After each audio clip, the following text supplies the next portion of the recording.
estamos novamente em um encontro de Argentina Traduzida, hoje sem Christian, mas com a presença do professor de filosofia, psicanalista e doutor em filosofia também, Daniel Pérez. Tudo bem, Daniel? Como você está? Oi, Ramiro, boa noite a todas e a todos que estão ouvindo, vendo esse programa. Boa noite, bom dia, boa tarde, porque a gente nunca sabe em que lugar do planeta e em que horário estão assistindo o programa da Argentina Traduzida. Hoje vamos falar de Milei e desse aspecto messiânico que ele tem, dessa personalidade messiânica e dessas características do populista de direita, mas, claro, sem fazer uma análise psicanalítica, porque esse seria meio fora do lugar, não, Daniel? Sim, aí tem duas coisas que eu acho que são bem como para começar a marcar o campo. Primeiro que eu acho que não é muito bom psicologizar os personagens políticos, colocando algún tipo de rótulo como neurótico, psicótico, perverso, eh, esquizofrénico, porque esas son categorías clínicas da psiquiatría, da psicologia, eventualmente da psicanálise, e em cada uma das nossas famílias, em cada um dos nossos bairros, pode ser o caso de que haya pessoas com diferentes quadros clínicos, neurose, psicose ou perversão. Eh, mas nem por isso essa pessoa leva adiante uma guerra, nem por isso essa pessoa leva adiante o desmonte de um Estado. Então, não é pelo fato de habitar uma estrutura clínica que o sujeito faz tal ou qual política. Então, isso me parece que deve ser destacado. Durante muito tempo aqui no Brasil, a gente eh, escutava muito nas redes sociais e nos programas de televisão, de rádio, dar o mote de psicótico a Bolsonaro, por exemplo, ou de perverso a Bolsonaro. E me parece que quando a gente dá esse título, despolitiza o problema político e o coloca no âmbito da psicologia. Me parece que isso é preciso que seja evitado, porque senão nos perdemos eh, de foco quais são os interesses aos que responde o messianismo e o populismo de direita, neste caso de Milei, por exemplo, não? Podemos ver alguns traços de alguma megalomania que ele tem, por exemplo. Eh, Há um tempo atrás estava em uma conferência falando que com um assessor dele estavam resolvendo o último problema da economia e que por isso lhe iriam a lhe dar o prêmio Nobel. Depois, por exemplo, ele tem speech, tem falas que são repetidas, que se que de alguma forma ele tem a mesma resposta em diferentes circunstâncias. Para diferentes perguntas, a mesma resposta. E dá para ver que isso não é feito de uma forma pensada, digamos, parece automática, não? Automática. Como se o discurso dele se deslocasse da realidade. Que se ele tem um discurso, por um lado, citando monetarismo, citando Hayek, citando la Escuela de Chicago, citando números inclusive que muchas veces no existen, eh, y con eso conforma una especie de metáfora delirante, de estructura delirante. Un día que tomó pose en el discurso diante da praça, de costas ao Congresso, ele disse que a Argentina tinha sido a primeira potência mundial. Bom, todo mundo sabe que isso nunca sucedeu. No Isso, entanto, esse, tem esse tipo de falas, não? há uma desconexão do discurso dele com a realidade, e por vezes ele se inventa a realidade.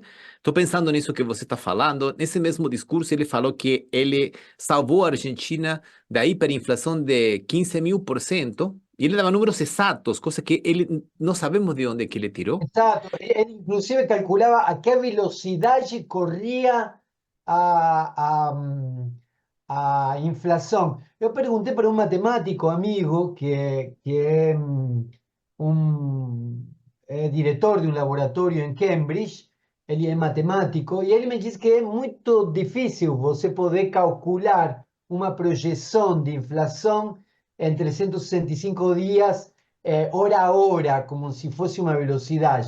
Y él parece que para él era un cálculo muy fácil de se hacer, inclusive él hacía eso diariamente, ¿no? Entonces, parece como que, mas aí que está o ponto, Ramiro, porque uma coisa é a mentira, a gente pode mentir, a gente está aí e diz, ah, sim, porque, sei lá, Rosário Central é muito melhor do que sei lá, que o Corinthians, e o Palmeiras é melhor que o Fluminense, e por aí mente, porque torce para um, torce para outro. Ele parece não estar mentindo. Isso é o que me dá uma sensação um pouco ruim. Digo, porque ele poderia ser um mentiroso, ou ele poderia estar se auto-enganando, inclusive, não? Em filosofia se estuda a verdade, mas também se estuda a mentira, também se estuda o auto-engano. Neste caso, não, neste caso parece haver uma estrutura discursiva, você que é um analista do discurso, sabe melhor que eu como identificar esses elementos, parece haver uma estrutura discursiva onde ele habita, realmente acredita e leva adiante. E justamente quando a realidade contesta, ele disse, não, eu já tinha calculado isso. Então, não, há poucos dias atrás, perguntaram, o dólar está aumentando na Argentina, já leva uma brecha de mais de 60% entre o dólar oficial e o dólar paralelo, o dólar blue, e o porta-voz da Casa de Governo, mais ou menos acompanhando essa estrutura discursiva, ele disse, não, não estamos interessados em dólar. Aliás, nunca estivemos interessados no dólar. Quer dizer, eles se elegeram dizendo que queriam dolarizar. Boa parte da juventude argentina votou porque iriam dolarizar. Resulta que agora não. E a grande crítica ao governo anterior era que não conseguia controlar não só a inflação, sino também o dólar. E que era preciso acaparar dólares para poder. Agora já não é mais o problema. A mesma atitude tiveram quando o DNU foi rejeitado a primeira vez. Quando levaram o DNU e perderam a primeira eleição, aí eles dizem, não, mas nós já tínhamos calculado que não era para ser aprovado. Então, voltam a reciclar outra espécie de estrutura delirante na qual se manter à margem da realidade. Isso que você está falando, aquele velho dilema, né? Se a realidade não vai com a minha teoria, dane-se a realidade, né? Porque é um Claro, pouco isso. E claro. toda hora ele está demonstrando isso. Hoje, os economistas que apoiavam, né, o governo, que eram parte do governo, estão falando que a Argentina está inviável economicamente. Não, as reservas para fazer frente a uma corrida cambiária estão cada vez minguando mais, quase muito mais baixa do que quando ele recebeu.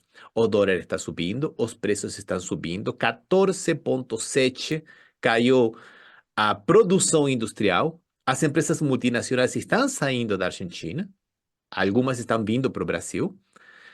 O desemprego está muito, mas muito alto. Se a catástrofe econômica não é pior, é porque o setor do agronegócio está um pouco melhor do que o ano passado, quando teve uma seca histórica, como poucas vezes. Agora, se vamos comparar com o ano anterior, né, com 2022, está muito para baixo. Então, está tudo dando errado, ele está passeando pelo mundo inteiro, vai agora para as Olimpíadas, ele fica fazendo turismo como se aqui tivesse tudo, como se na Argentina tivesse tudo certo, tudo bem, e essa desconexão que ele tem da realidade, né, que Es preocupa. una cosa, es una cosa interesante. O sea, ya ten primero un discurso monolítico que si no se liga con la realidad y la realidad lo contesta, él rápidamente tenta trocar los elementos. Depois, ao mesmo tempo, tem gestos de megalomania, não? Ele disse que ele está resolvendo um problema genial da economia e se chegar a resolver o problema, vai dar o prêmio Nobel para ele.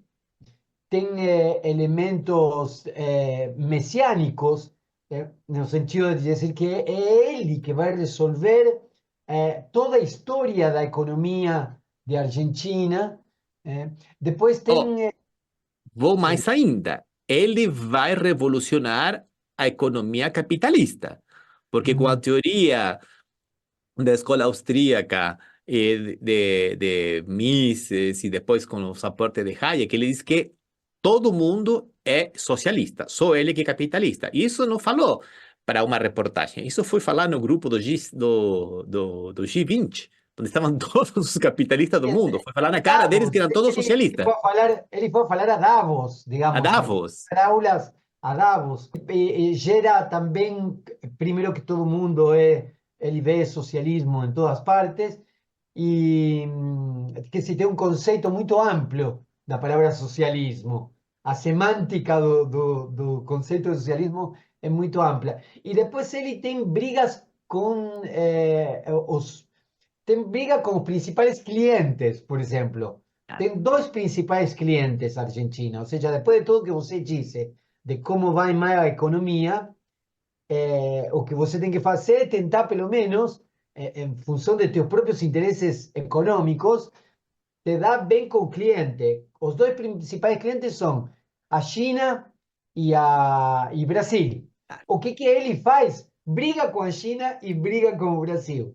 Tanto é o Brasil que acho que hoje, ontem, Brasil chamou o embaixador à isso consulta. mesmo, isso mesmo. Que isso é um É grave. gesto, claro, é um gesto diplomático de afastamento das relações diplomáticas. Primeiro começou brigando com os comunistas, com os peronistas, com os socialistas, depois passou a brigar com os socialistas dos outros países. Aí brigou com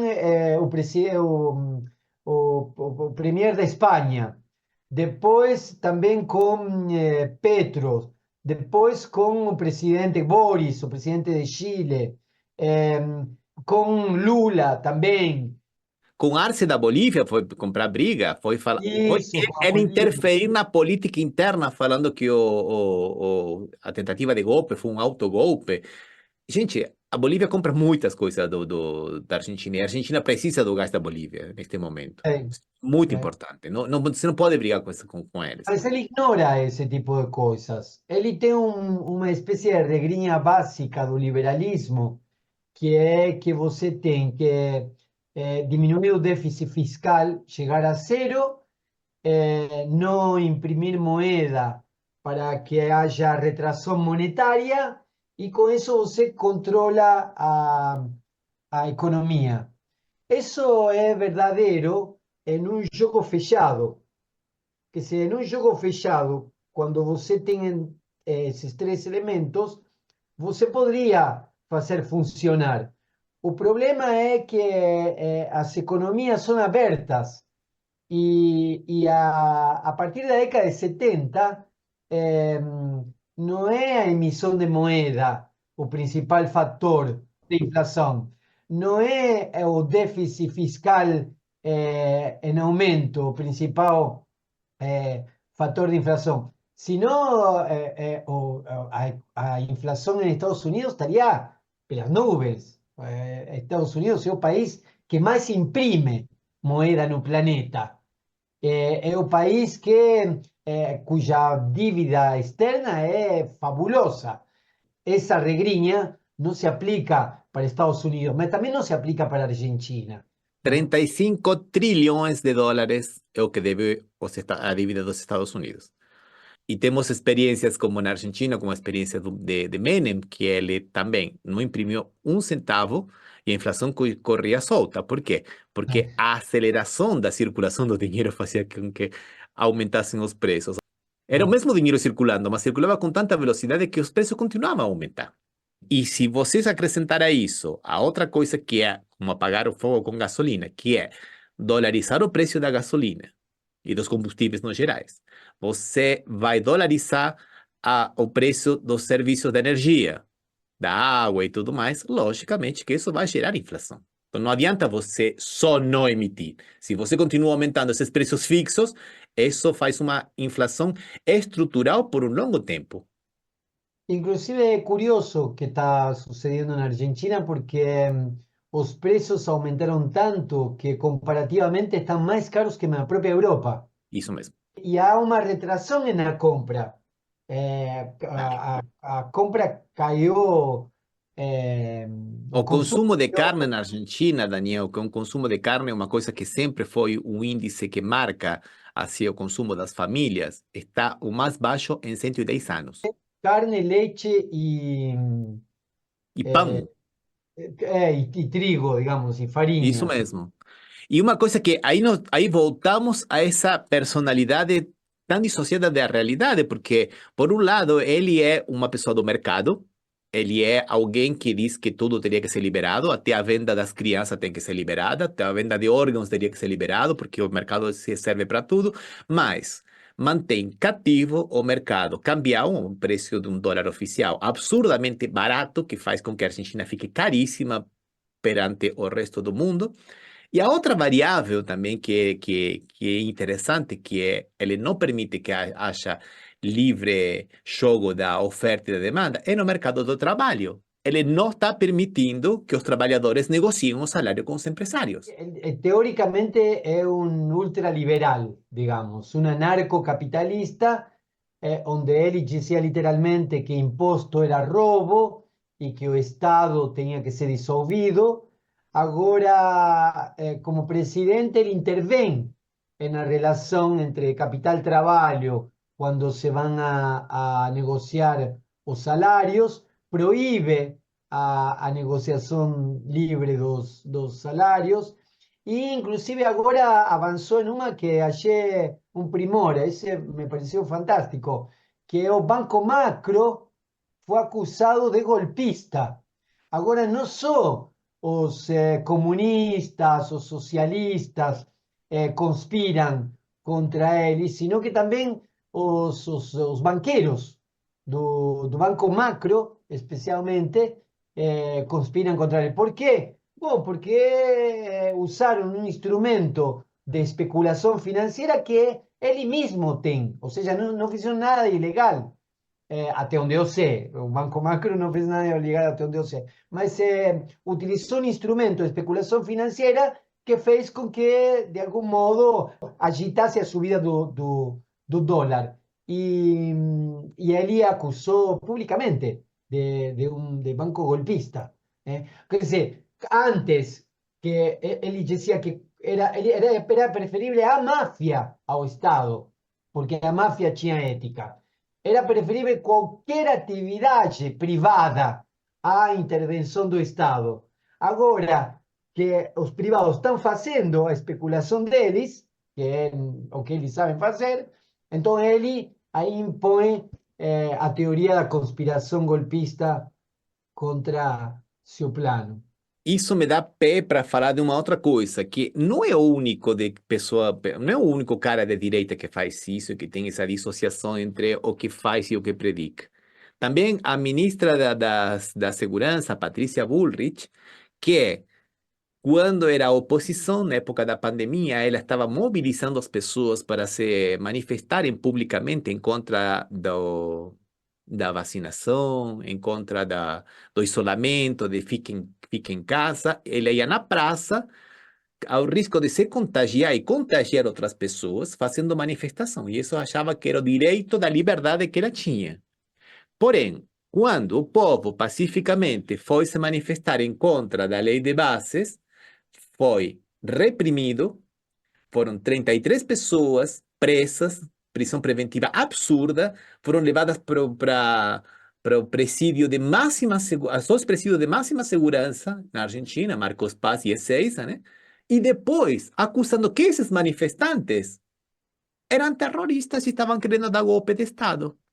Enquanto os terroristas aqui que quiseram dar golpe de Estado dia 8 estão todos na Argentina e passaram pelas fronteiras sem nenhum problema, fronteiras que ela deveria cuidar. Estamos falando de pessoas condenadas pelo Supremo Tribunal Federal, a instância máxima jurisdicional do Brasil, com penas de 10 a 17 anos, estão refugiados na Argentina. Eu acho que tem um problema aí que eh, me parece que estamos en una época de historia en la cual ya no hay un horizonte, ao termos perdido ciertos elementos, digamos, de organización discursiva más o menos universales, podríamos decir así, que Uhum, sea universales que cayeron, ¿no?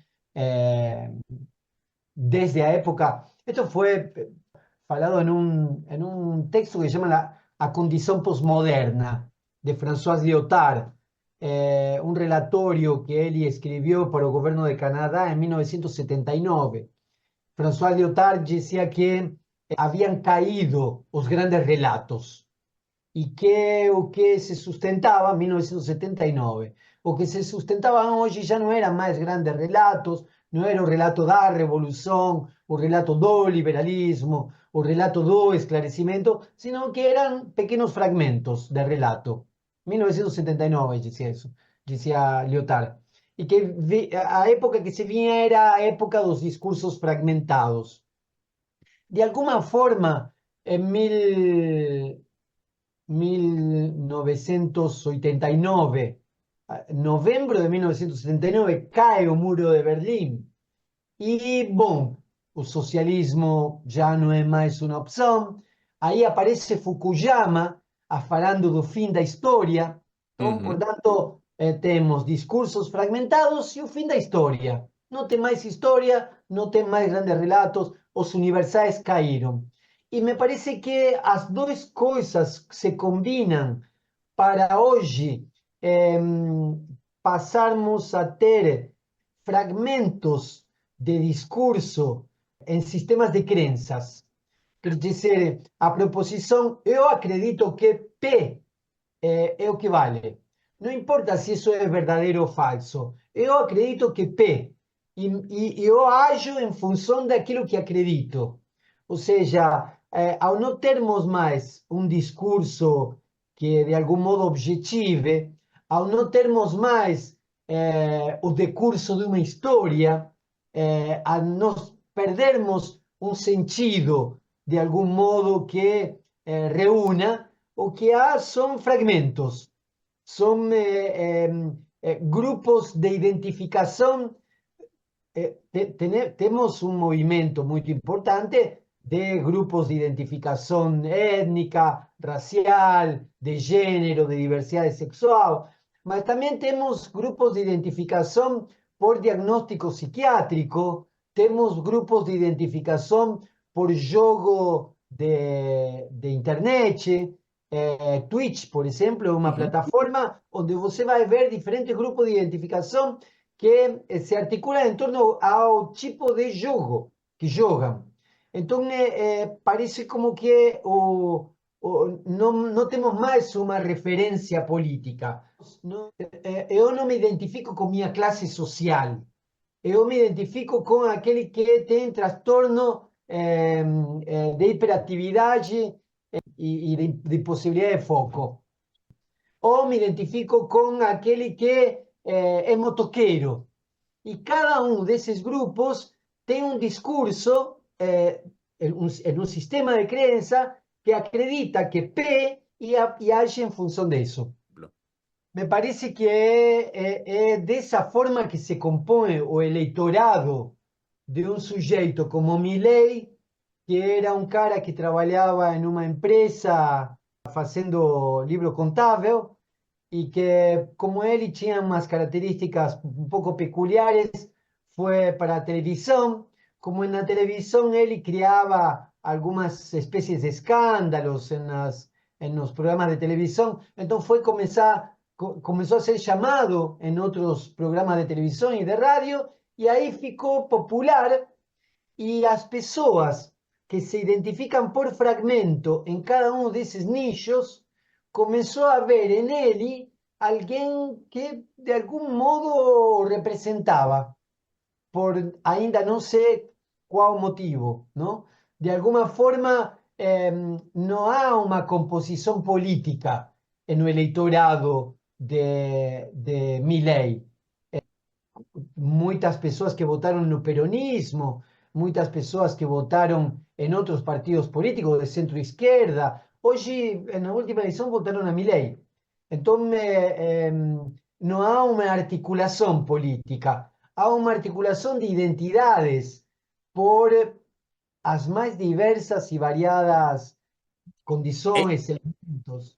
Isso é interessante, porque isso faz que ele seja uma pessoa destemida, que, como você muito bem colocou, ele se elegeu prometendo dolarizar a economia argentina e que todo mundo receberia dólares, e hoje não só que não recebe dólares, como que também não recebe pesos, porém, um grande núcleo desse eleitorado ainda continua fiel. Não se Continúa, sentiu continúa. defraudado por ele. No, no.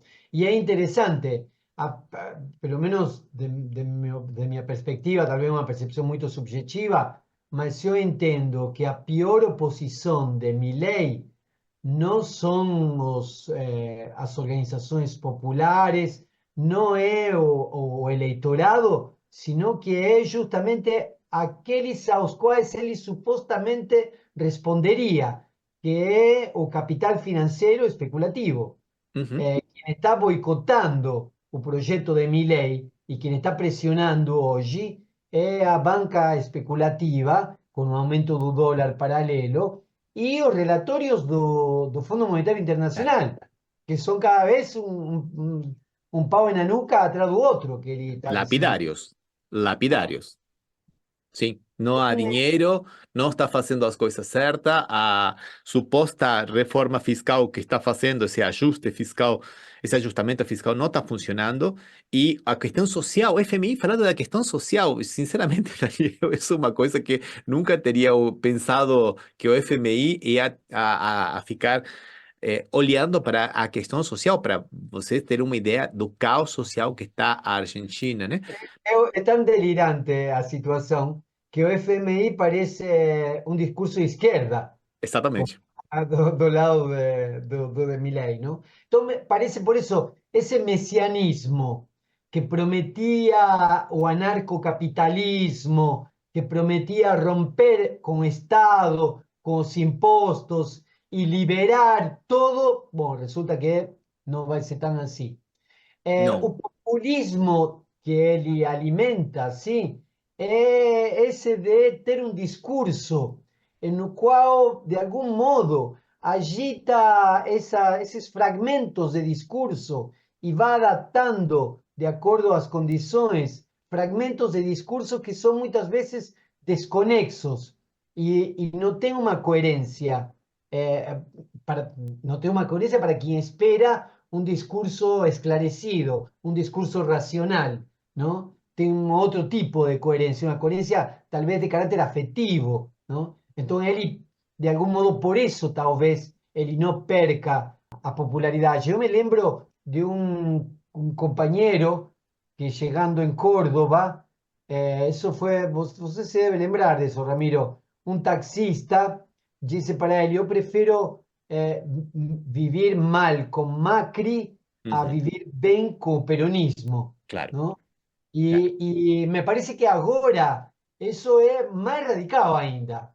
Ou seja, as pessoas pobres, os trabalhadores, as trabalhadoras, bancan mais a Milei, apesar de seu deterioro de capacidade de compra, que o próprio capital, que é quem está lucrando com isto, não? E eu acrescentaria mais um elemento aí, Daniel, com toda a liberdade para você falar que eu estou errado, mas também acho que no parte do eleitorado dele está funcionando um pouco a vamos chamar dessa maneira, a psicologia da vítima do estelionato. Aquele que é vítima de estelionato, que se achou que era esperto, que caiu no conto do vigário de alguém que é mais esperto, logicamente, que contava com isso, mas que não aceita a sua própria, que caiu no engano, né? Então fala, não, vai ver que depois ele vai me pagar o bilhete premiado, vai ver que ele vai voltar com dinheiro, vai ver que a vida vai dar eu conseguir dar a volta porque a vida vai me devolver o dinheiro que eu perdi. E na verdade é uma esperança fútil para não reconhecer sua própria que ele não foi tão esperto quanto ele achava que era, né? Claro. No, tanto él cuanto o eleitorado dele me parece que sustenta esa posición. Es muy difícil reconocer que a gente erra. Es muy difícil reconocer que você apostou en algo achando que estaba haciendo a cosa certa y ahora, 6 meses después, ve que aquilo era un fiasco y que se veía a todas luces que era un fiasco. Mas nosso egocentrismo e nosso narcisismo faz com que a gente não dê o braço a torcer, como se diz. Negue esa parte de la realidad. Claro, claro. É melhor negar a realidade do que aceitar o erro, muitas vezes, não?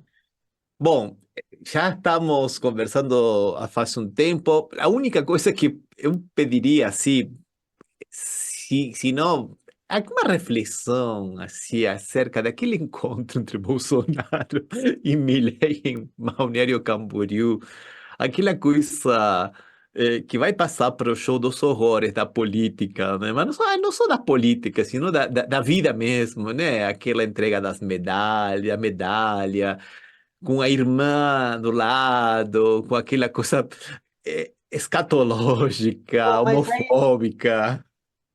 tem, eu acho que, por um lado, tem esse aspecto caricaturesco, que foi o encontro, e gravado e divulgado, coisas assim, meio parecían así crianças de un clube en un vestiario de hombres haciendo brincadeirinha boba acerca da genitalia, ¿no? Era terrible. Y se trataba de un presidente en ejercicio y un expresidente. Eso a gente podía ver algunas décadas atrás entre preadolescentes haciendo esas brincadeirinhas dentro del vestiario. Y me parece que eso tem algo de intencional. Há uma infantilização do discurso, há uma infantilização dos gestos, das ações, que fazem parte, me parece, deste modo de fazer política. Enquanto os presidentes do Mercosul estavam reunidos fazendo coisas de adulto y no era un presidente de izquierda que estaba con ese discurso, era o presidente de Uruguay, un presidente de La, derecha. la O calle Pou. La calle fue quien dice, gente, ¿qué es eso? En cuanto nos estamos aquí reunidos, tengo un presidente que está faltando. Y él estaba brincando de vestiario de masculino, de preadolescente de algún club de sei lá, de qué lugar. Me parece que eso faz parte de una coherencia de infantilización. Cuando houve una discusión sobre una suposta base militar chinesa en Argentina, a chanceler Ujú. Mondino fue cuestionada para saber si, bueno, de facto habían ido para allá y habían visto militares en ese laboratorio y era realmente una base militar. La respuesta de ella fue que como los chineses son todos iguales, no daba para... Esa es una cosa que no es una respuesta de un adulto, es una respuesta infantil. No es ni siquiera una piada eso, es algo infantiloide. Y me parece que esa infantilización faz con que de algún modo eso repercuta en la sociedad, de algún modo eso aparece en la sociedad. Daniel, foi realmente um verdadeiro prazer conversar com você. Esperemos que você participe muitas vezes nestes encontros da Argentina Traduzida. As portas estão sempre abertas e é isso. È Um sempre un abraço. piacere estar conversando contigo, Ramiro. Para mí es siempre un placer, realmente. Muito Até, um obrigado. abraço.